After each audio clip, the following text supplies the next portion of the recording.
जंगल में ठंडी हवा चल रही थी। अनन्या अकेली नहीं थी। उसे ऐसा लग रहा था कोई उसके पीछे चल रहा है। अचानक उसकी नजर जमीन पर पड़ी। उसकी परछाई नहीं, अनन्या अपने गांव लौट रही थी। ये जंगल वही था जहां लोग रात में जाने से डरते थे। उसके पीछे एक आदमी चल रहा था, चेहरा पीला, आंखें बिल्कुल सफेद और कदम बिना आवाज के। वो आदमी चलता था लेकिन उसकी परछाई उसकी नकल नहीं करती थी।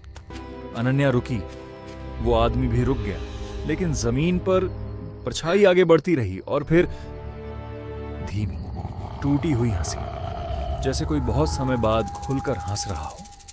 अनन्या ने हिम्मत जुटाई और पीछे मुड़ी। वो आदमी उसे घूर रहा था, बिना पलक झपकाए। उसी पल उसकी परछाई उसके पैरों से अलग होकर जमीन पर खड़ी हो गई। परछाई ने सिर उठाया और बोली, अब मुझे आजादी मिल गई। परछाई हंसते हुए बोली, मैं इंसान नहीं थी, मैं उसकी आत्मा हूं। वो आदमी खाली था, सिर्फ एक शरीर, और जंगल में रात को जो घूमता है वो शरीर नहीं, परछाइयां होती हैं।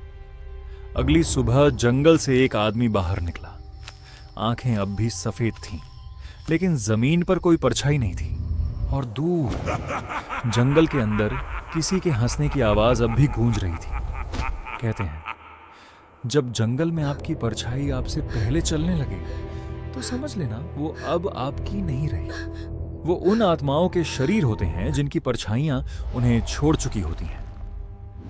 अनन्या ने पीछे हटना चाहा, लेकिन उसकी अपनी परछाई अब उसकी हरकतों की नकल नहीं कर रही थी। वो जमीन पर रेंगती हुई धीरे धीरे उस आदमी की परछाई से मिलने लगी। दोनों परछाइयां एक दूसरे में घुलने लगी और हंसी अब बहुत पास थी, लेकिन किसी ने ध्यान नहीं दिया। जमीन पर अब भी परछाई थी और जंगल के अंदर दो लोगों की एक नई हंसी गूंज रही थी। कहते हैं, जब जंगल में आपकी परछाई आपके पीछे नहीं, आपसे पहले चलने लगे तो समझ लेना अब रास्ता भाप का नहीं है।